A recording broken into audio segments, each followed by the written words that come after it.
Kyoto एक ऐसी city जहां नॉइस नहीं साइलेंस बोलती है। यहाँ सुबह टेम्पल्स के साथ जागती है और शाम लैंटर्न लाइट्स में धीरे धीरे डिसॉल्व हो जाती है। हर स्टेप के साथ हिस्ट्री फील होती है। Red torii gates, zen gardens और bamboo forests that sway like they are breathing with you. यहाँ स्पीड कम है पर मोमेंट्स डीप हैं।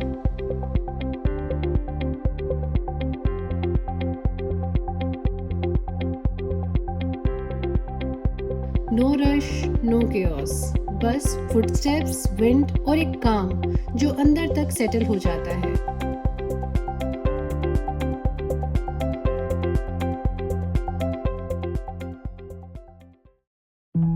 हाय गाइस, सो क्योटो की जर्नी हम स्टार्ट करते हैं सुबह सुबह। मॉर्निंग टाइम यहाँ काफ़ी पीसफुल होता है। रोड्स ऑलमोस्ट खाली, जबकि नॉर्मली यहाँ काफ़ी रश रहता है।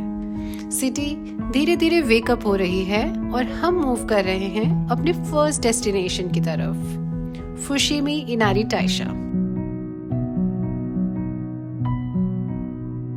जापान में माना जाता है कि टेम्पल्स सिर्फ पूजा के लिए नहीं बल्कि नेचर और स्पिरिट्स के बीच एक ब्रिज होते हैं। ये श्राइन इनारी डेटी को डेडिकेटेड है, जो प्रोस्पेरिटी, गुड फॉर्चून और प्रोटेक्शन का सिंबल माने जाते हैं।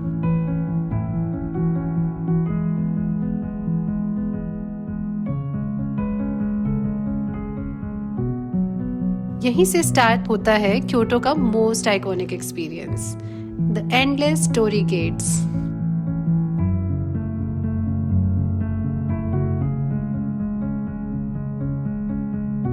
हजारों वर्मिलियन रेड गेट्स एक के बाद एक जैसे टाइम के थ्रू एक टनल बना रहे हों। हर टोरी गेट किसी ना किसी बिजनेस या इंडिविजुअल की ऑफरिंग होती है, एक विश, एक प्रेयर, एक होप। जैसे जैसे आगे बढ़ते हो क्राउड कम होता जाता है और साइलेंस और भी गहरी हो जाती है। फुशिमी इनारी के टोरी गेट्स सिर्फ देखने के लिए नहीं, ये एक जर्नी है जो आपको खुद से मिला देती है।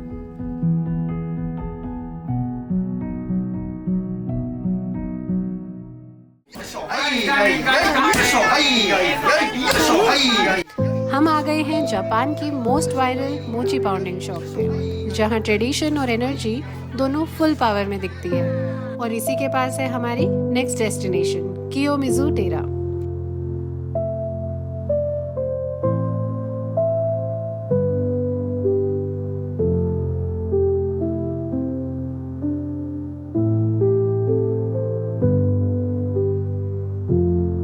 कियोमिज़ु टेरा सिर्फ एक टेम्पल नहीं है, क्योटो की सोल का एक हिस्सा है। ये टेम्पल 8th सेंचुरी में बना था और इसकी सबसे क्रेजी बात है, पूरा स्ट्रक्चर बिना एक भी नेल के पूरे वुडन आर्किटेक्चर से ही खड़ा है।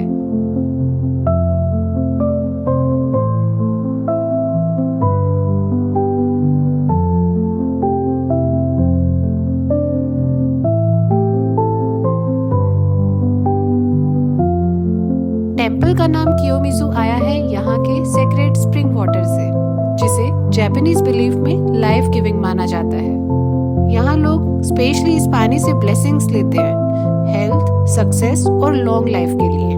हर स्ट्रीम एक इंटेंशन रिप्रेजेंट करती है और पानी पीना साइलेंट प्रेयर जैसा फील होता है।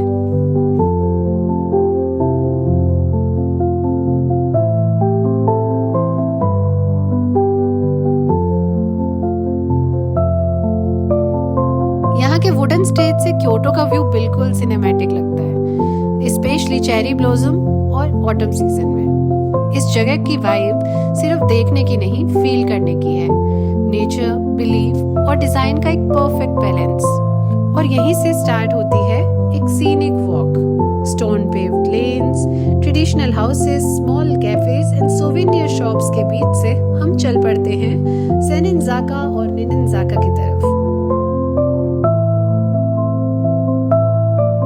और इसी वॉक के एंड पे हम पहुंच जाते हैं अपनी next destination, Yasaka pagoda, old Kyoto का एक टाइमलेस आइकन।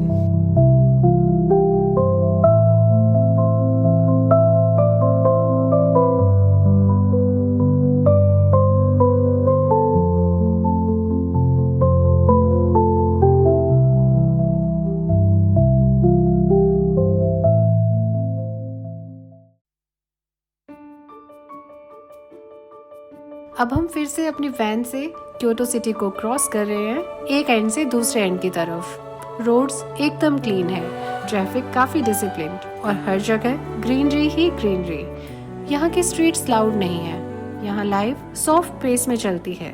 छोटे छोटे घर, साइकिल लेन्स और पेड़ों के बीच से ड्राइव करते हुए लगता है जैसे सिटी आपसे यहीं रह जाने के लिए कह रही हो।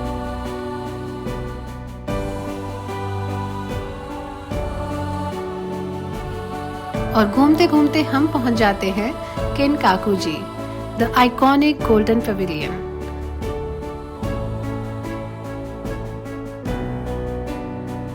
सनलाइट में ये गोल्ड कवर्ड स्ट्रक्चर पानी के रिफ्लेक्शन के साथ ऑलमोस्ट अनरियल लगता है। ये प्लेस ब्यूटी के साथ बिलीफ का भी सिंबल है। यहाँ लोग कॉइन टॉस करते हुए अपनी विशेस मांगते हैं और इंसेंस स्टिक्स जलाकर प्रेयर्स ऑफर करते हैं। इनकी खुशबू पूरे स्पेस को काम बना देती है। किनकाकुजी सिर्फ एक मॉन्यूमेंट नहीं है, ये एक मेडिटेटिव मोमेंट भी है।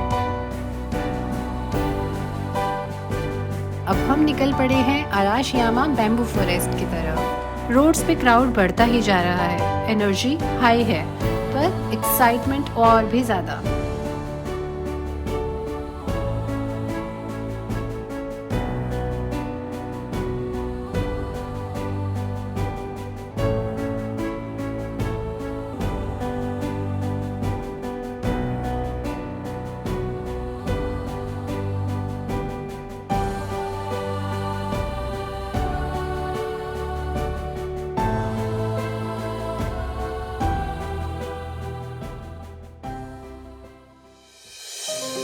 अराशियामा का बैम्बू फॉरेस्ट एक नॉर्मल फॉरेस्ट नहीं है, ये एक एक्सपीरियंस है। लंबे बैम्बू स्टॉक्स हवा के साथ जेंटली स्प्रे करते हैं और उनकी आवाज़ ऑलमोस्ट म्यूजिकल लगती है। यहाँ लाइट भी डिफरेंटली फिल्टर होती है, जैसे नेचर ने अपना सॉफ्ट सिनेमैटिक फिल्टर लगा दिया हो। इस जगह पे साइलेंस भी अलाइव लगती है।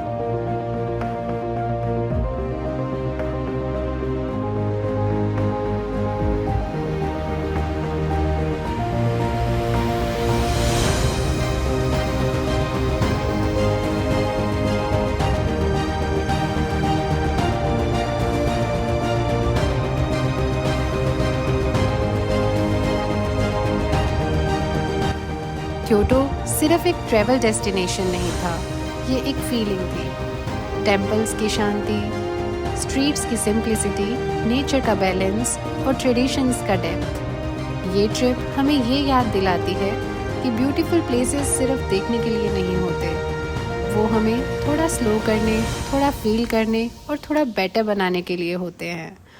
Kyoto ends here, but it's काम स्टेज विद अस।